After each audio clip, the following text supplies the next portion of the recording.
One shudders to imagine what inhuman thoughts lie behind that mask.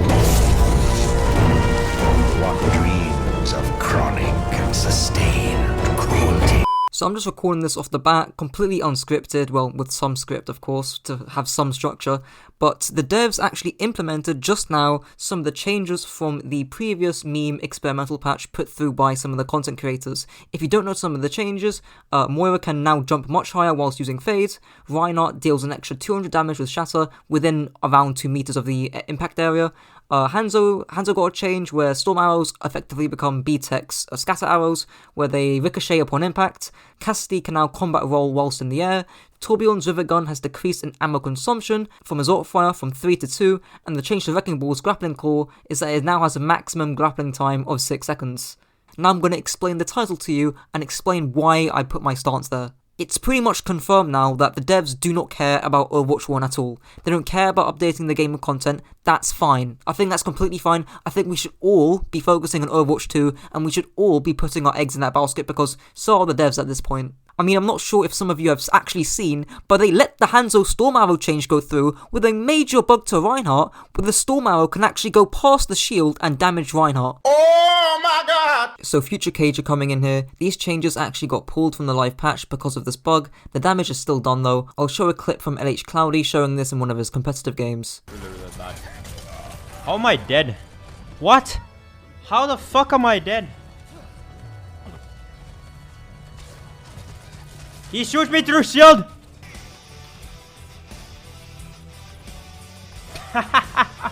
That's how little the devs care about Overwatch 1 now. They don't care about balance anymore, they don't care about things working, they don't care about game-changing bugs, and again, I think that's completely fine, because they're putting all their eggs into that one basket. But man, Overwatch 1 could be so much better if the devs just put a drop of content, or just cared about the game a little bit more. Super actually talks about this, and my take really aligns with his take, that Overwatch could really be improved and really be more fun if the Overwatch devs actually put some form of content into the game, and he said this roughly around the time of the experimental patch going through. It's so easy to pump some life into this game.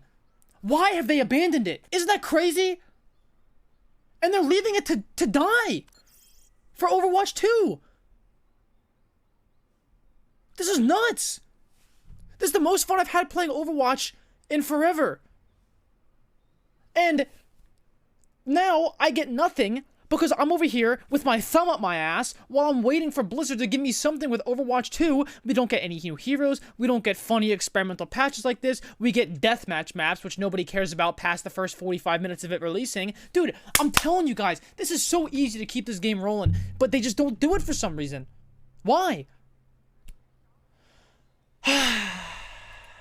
Again, Future Cage are coming in. I want to show some tweets from some Overwatch creators on Twitter, Bo Black style. Before this, I actually want to address Sumito's tweet about the bug, saying it wasn't intentional, so we shouldn't focus our energy on that. However, Sumito just kinda missed the point that this was unintentional. If devs aren't willing to playtest the game anymore, and are willing to let these game-breaking bugs through, why should we take them seriously? But yeah, onto the tweets. Sumito says, here's what's gonna happen, Moira buff goes through, we'll change very little, we will realise Bap and Brig are too good, they'll get changed, Moira will be better than Ana when the game finally is balanced for no reason, and we'll waste 2 months nerfing it. Natter says, Overwatch is going to get creative again, XD, not saying I don't like or like the patch notes, I'm happy for some type of update though. Baxter Bod says, okay, so Overwatch already reverted the patch because of bugs, I think they just leave it out and go back to the drawing board. Chipster says, GG's, dev team on crack. Chase says, what were the Overwatch devs smoking when they let HANZO, an already broken hero, hit people behind him and shoot through shields? Crimzo quote tweets his own reply from December 3rd about HANZO being really overpowered,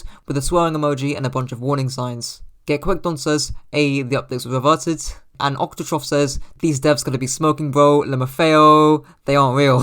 And Nolan Corona tweets a few videos showing the impact of the Moira change. Alright, third time I'm going to be coming in as an edit. This is just to tell you guys what I think is going to be more meta now as a result of these changes, and I honestly think it's going to be Moira. The HANZO changes are decent, but most people are going to be using Storm Arrow just like how they used to use it, rather than how they use katteow. And with this Moira fade change, Nolan Corona has already shown the potential impact players can now have with this fade change in ranked. Even in more coordinated environments, Moira has now become a lot more viable in dive comps, and I think that's why Sumito says in his tweet that she's going to overpower Ana in the long run, and maybe she'll even have some impact in any brawl comp that somewhat cares about high ground. Watchpoint Gibraltar, any high ground on King's Row 3rd Point, Moira will be able to support a lot more easily now, hence why I think that Talon Dive will become a lot more viable on these maps. If anyone's watched my Brawl guide, you'll know about the Lucio D.Va mini dives. On a more Brawl specific level, you can also set up mini dives with your Lucio onto backline. Here's an example from the same team I coach, One Trickers, having the Lucio and D.Va essentially dive straight onto the Baptiste, which ends up forcing Lamp. The micro isn't perfect, but if you force Lamp, that's plenty of value, and be sure to not overstay your welcome. But now Moira is able to support that, so it'll be really interesting to see what developments, if any, we'll get with this Moira change.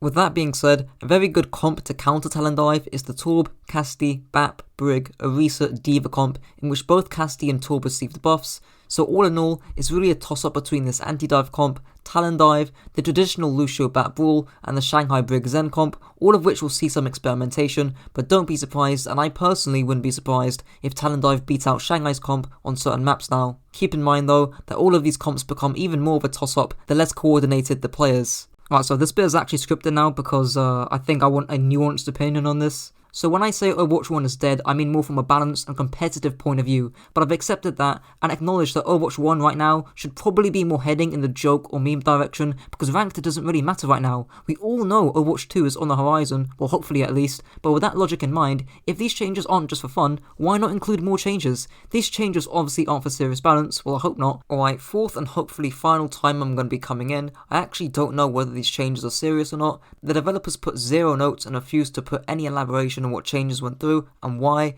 so we actually don't even know if these were serious or not. I do go on to explain the implications if the patch was just for fun, but I don't really explain the implications if the patch was done seriously, which is what I'm about to do now. If this patch was done with serious intent, I'm really confused at the changes. These were from the meme patch, and Flats did suggest and put through a serious set of patch notes to the devs, and even sprinkled some of those in with the meme experimental patch, as shown with the Ryan pin cancel. Did those just get ignored? Why not put through the Ryan pin cancel, which is a serious change, but put through some wacky fade jump if the patch notes were done seriously? Even when Reinhardt was giga buffed, he was barely playable, and SVB has an entire video explaining why Reinhardt feels awful to play in solo queue and what changes we could make to him. If this patch was done both for fun and for seriousness, you unfortunately can't have your cake and eat it too. Both of my criticisms would still apply, and it would actually be worse than just choosing one. But yeah, thought I'd intervene because I do go on to explain the implications if this patch was done for fun.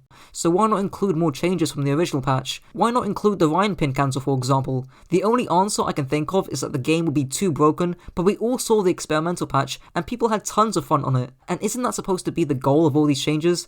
I'm just kind of confused to why we didn't go full on the experimentals, but I want to make it clear that I'm not complaining anymore because all my hopes are in Overwatch 2 right now, so I don't really care what the devs do or don't do with Overwatch 1 in its current state. We also can't forget that almost every content creator that went to the NDA meeting had very positive emotions to express. So if the devs no longer care about Overwatch 1 and people are excited for Overwatch 2, what else is there but to support Overwatch 2? Of course it's a risky thing to do, but it's the only thing we can do right now. So yeah, think of this video like a quick update to my original problem with Overwatch video, because there's a lot more new factors and validated perspectives now that this new patch has been released. And also what the implications of this patch are in terms of the mindset of the Overwatch developers with regards to Overwatch 2, both negative and positive implications, because like I said, putting all your eggs into one basket is very risky. So that's about it for the quick video. Also my poke dive guide will be coming out sometime soon, and check my new community post about doing interviews with some of your favourite content creators. Until then.